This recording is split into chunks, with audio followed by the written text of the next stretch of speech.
city you love to millions of people worldwide. So what better place than right here in New York City to gather up some of the best French food from these shops right here? I may not be able to cook like Julia Child, but he'll never know, especially when I get some of the best bread, cheese, and wine right here in New York City. Granted, it's not the same as dining at Le Dune de Gaulle, but it'll have to do until we can get back to Gale Paris. Come join me as we explore some of the best French flavors that New York has to offer.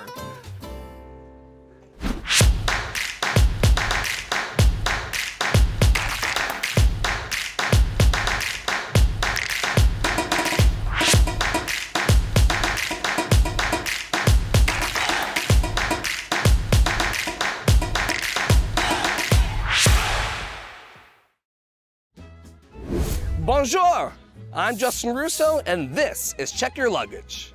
New York has always had a love affair with France, which is why we were so thrilled when the US government declared that the New York Harbor would be home to Lady Liberty. The statue was gifted to the US in 1886 as a token of friendship. It was designed by Frederic Auguste Bertholdi and the framework by Gustave Eiffel.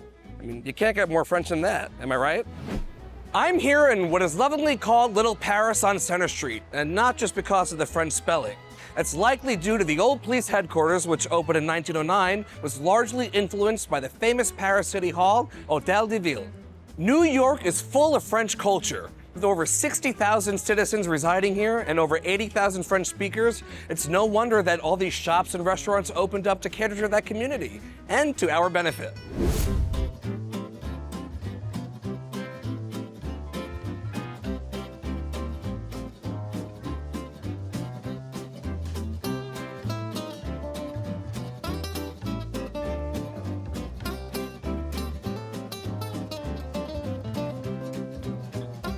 Who said print was dead? I'm here at the Albertine Bookshop, which is part of the French Embassy in New York City. It is the only bookstore in New York that is solely dedicated to French and English books, with over 14,000 titles from 30 French-speaking countries. I could seriously get lost in here all day just taking it all in.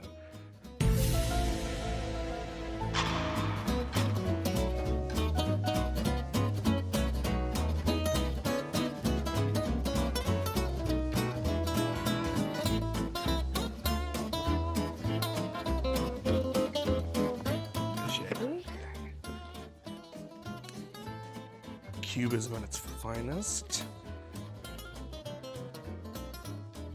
Beautiful, beautiful. Now, this is always my go-to section. I'm a huge art aficionado. I love art books, and I have just a couple hundred too many sitting at my coffee table. But you know, you can always use a few more. Okay, art now. Cindy Sherman.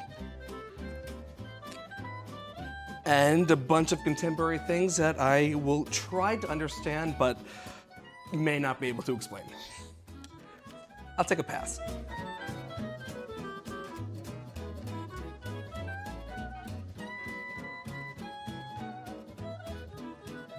Let's see. Ooh, okay. A book on Billy Wilder, one of my favorite classic film directors. Some Like It Hot, Double Indemnity. This is the one.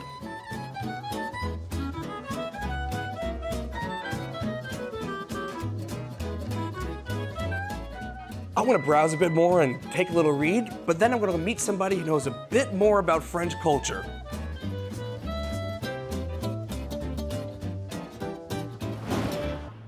Now that I've begun my French cultural journey, I am sitting here at the Florence School Garden at the French Embassy in New York City. With me is Monsieur Bruel, who's head of cultural services at the French Embassy. Thank you very much for joining us, Monsieur Bruel. Thank you, Justin, for having me and for bearing French colors on this day. You are very welcome. Tell us what you do here at the Embassy, what your mission is.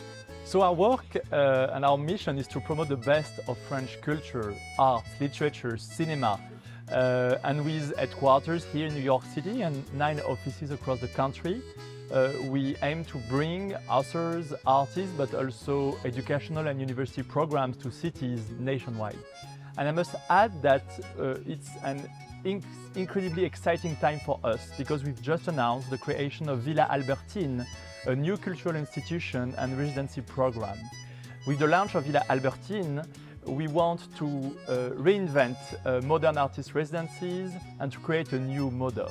So Villa Albertine aims to offer custom tailored residencies across the US, enabling artists and thought leaders to share the explorations, questions, and meetings that impact them throughout their experience. And of course, we will keep organizing and sharing events, online contents for the general public, as well as tools and programs for French and American cultural professionals. So with that, what are some recommendations you can give Francophiles visiting New York all year round that they can experience French culture? There are too many things to mention, but I guess I should start with, of course, countless works on view at museums such as Met or MoMA, but also I would like to mention, of course, the small jazz clubs downtown, which host often French musicians. So that's an incredibly opportunity to explore the contemporary French music scene. But at the same time, I was just mentioning the Villa Albertine project. Villa Albertine will bring and host dozens of artists every year, not only here in New York, but in 10 cities across the country, so that the public will have occasion to approach contemporary France also in its full diversity.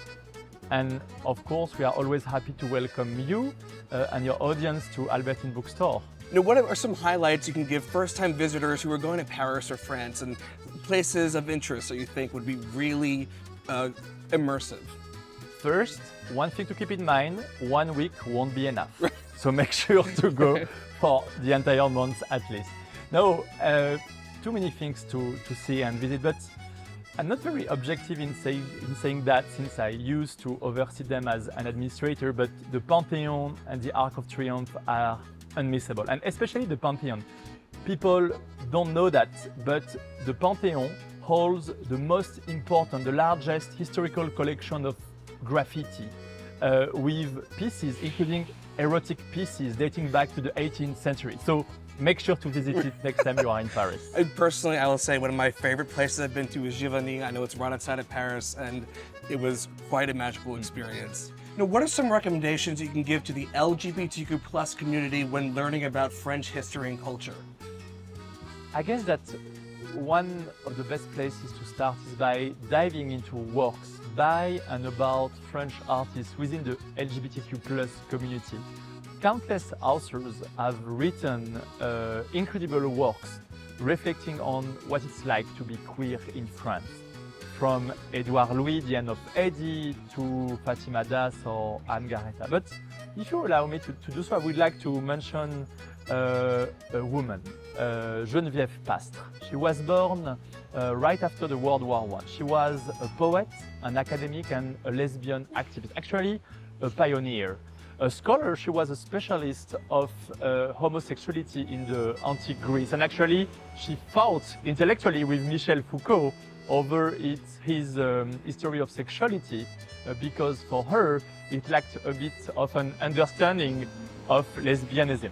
Geneviève Pastre was the founder of the first gay and lesbian political party in France, the Lavender Party. She created the first publishing house dedicated to gay and lesbian works in France. She was very active on pirate radios, and just to mention one more thing, she was instrumental in bringing both France and the World Health Organization to stop considering transsexualism as a mental disorder. And I must add that Geneviève Pastre was my great aunt, the sister of my grandmother. So I'm especially proud, not to mention her to you, but knowing what it took from her, not today, but 60 years ago, to have such a commitment for her, that I wanted to mention her to you so that we know her name, Geneviève Pastre, because I think she's truly an example for all of us. I could do nothing more but agree, and I'm very grateful that you shared that information, and you should be proud to call somebody of that stature and a great strength part of your family. So that's wonderful. Thank you so much for joining us, and thank you so much for telling us all about French history and introducing us to new things and giving us some great tips. And we look forward to going to France very soon. Thank you very much, Justin, and please come back whenever you want in the meantime to Albertine Books, and let's meet perhaps in France someday. Absolutely. Thank you. Thank you.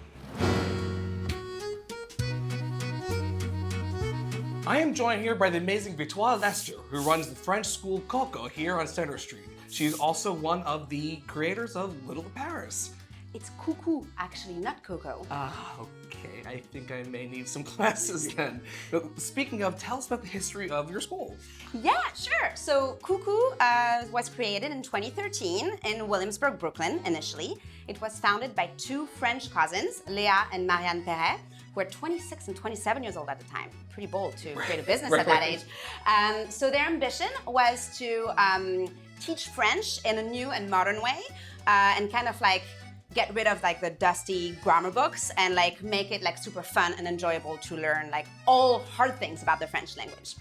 And so they created their own collection of books on 8 levels. And our ambition is to really like convey the most like modern and fun approach of French culture that you can find. I also see that your offices are filled and named after really inspiring French women. Is that something that is part of your mission? Absolutely. So we're woman-owned, as I said, and mostly women-run. We have one male full-time employee here. So yeah, the idea is to like, you know, like really put forward like the most like influential French woman in French culture and in the culture of the world as well. So in this space, we have the room that we're in right now is named after Jeanne d'Arc.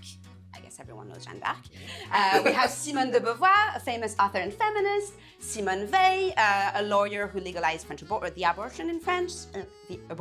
Abortion in France. Sorry. Jeanne Moreau, French actress. Edith Piaf, Coco Chanel, and many more. That's fantastic, and somebody who is very into French actresses and classic cinema, that is very inspiring to me as well. Now, with that, tell me more about the history of Little Paris, how and why it came to be.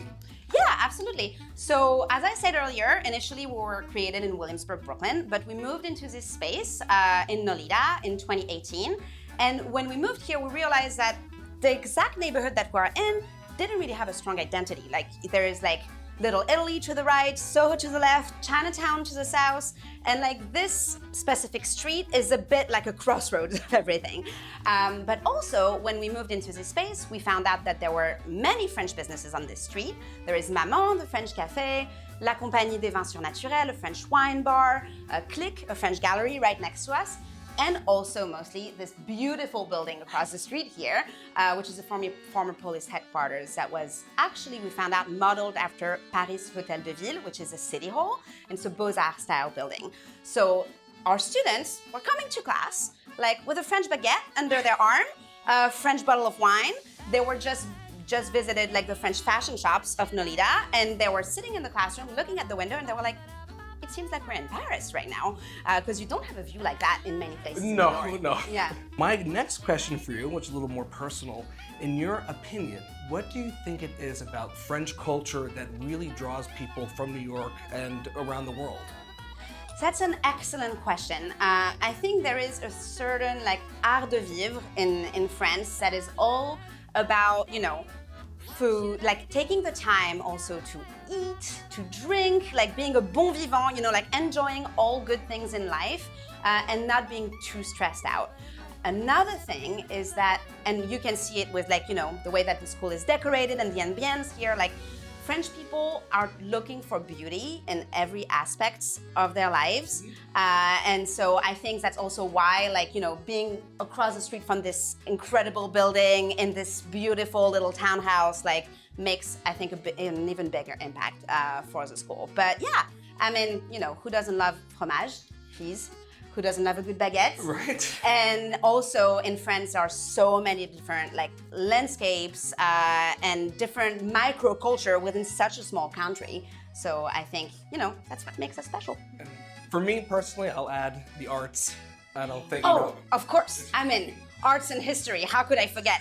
And cinema, and music, and like paintings, like, yeah, of course. There's a reason why your culture is so influential. And I thank you for joining us and for talking all about Little Paris and telling us more about your school. Thank you so much for coming to us. Very nice meeting you. You as well. I'm getting quite hungry. Why don't you come join me at this beautiful cafe right down the street with a very special guest? Come on.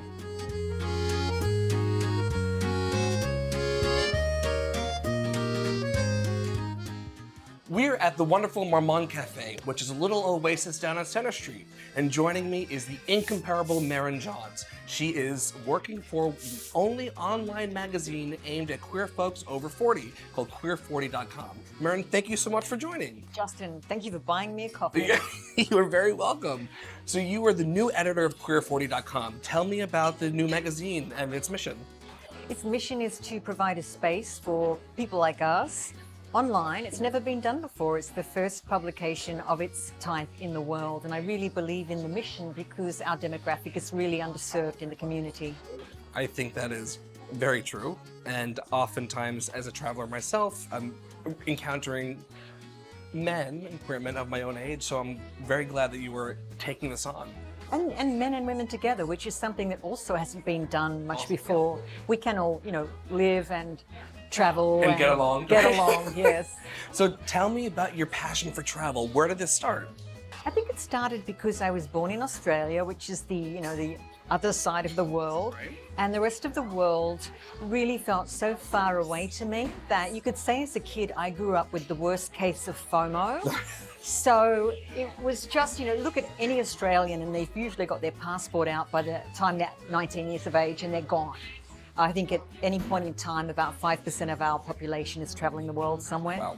So it took me a while to finish my studies and then really come to New York, which is where I really wanted to be. And I fell in love with the city because it's New York, but it's also closer to Europe and other parts of the world that I wanted to explore. So was New York your actual first destination? No, I did actually go from Sydney to Los Angeles, and then I got the Amtrak across to Chicago, and then from Chicago to New York. So I sort of saw the whole country, which was lovely. That's actually a great way to see everything and quite the experience, I'm sure. Now, I think like many of us, you are quite in love with Paris. What is it that draws you? Paris is a lot like New York, which is to say it's a cultural center. It's one of the eternal cities. I first would have seen the word Paris when I opened a book and saw that it was a major publishing center because I was a huge reader as a kid. And, it's like Paris, London, New York, Tokyo. These are major cultural centers. But what I love about Paris is it's so lesbian. It has a really strong lesbian history. Going back to the expat lesbians of the left bank, Gertrude Stein, Natalie Barney, Sylvia Beach. And this was in the 1920s and 30s when it was a great time to be a gay woman and you could impact the culture and leave a legacy. So I guess you can say that Paris truly does have a queer magic about it. For me, it does, and it's also a very romantic city. I'm a really romantic person. Me too. I love lights and laneways and little tiny cafes and restaurants, and I like people watching, and I like going on dates at a little table like this. So for me, it's like paradise. Now, what would you recommend for any visitors from your for queer40.com when they're going to Paris? I really recommend, if you want to stay in the gay quartier, you've got to go to Le Marais, which is really the gay neighborhood and the Jewish neighborhood. And it has 3 lesbian bars. One of the lesbian bars is called, literally, the English translation is The Mutiny, which, what a great typical lesbian expression, always having to go against the tide, But I think my recommendation would be just walk and get lost, And it's a very walkable city, and you can always find the river if you get lost and just follow the Seine. And now that we have Uber and all kinds of apps, you're not really going to get lost. Right. But what a beautiful romantic place. And just learn a little bit of French. They like you to try. Right. Even if you butcher it, but at least you're Even if you making butcher effort. it and they laugh at you, but it's fine. Do you have any other tips for our viewers? Well, I think one of the fun things about France and Paris particularly is to fall in love with it in advance before you go. And there's a show on Netflix that's streaming now called Call My Agent. I think the French title is 10%, and it's literally 10%. And it's about agents in France, and all of the famous movie stars make cameos, and it's just charming. It's a charming, typically French show. So binge watch that, get hooked on it, and then book your flight. That's your gateway. Fantastic. Yeah. Well, thank you so much for joining us and for all these tips, and good luck with queer40.com. Thank you so much, Justin. Very welcome. Well, mes amis, that was France and New York. What a wonderful experience getting to find these hidden gems I never knew existed. I got to meet some wonderful people, got to go to the French embassy, and ooh la la. Well, join us next time when we go somewhere else in New York that will hopefully inspire you to travel somewhere new. And remember, check your luggage. For more information on all the destinations and businesses mentioned in this episode, please visit Vacationer.travel.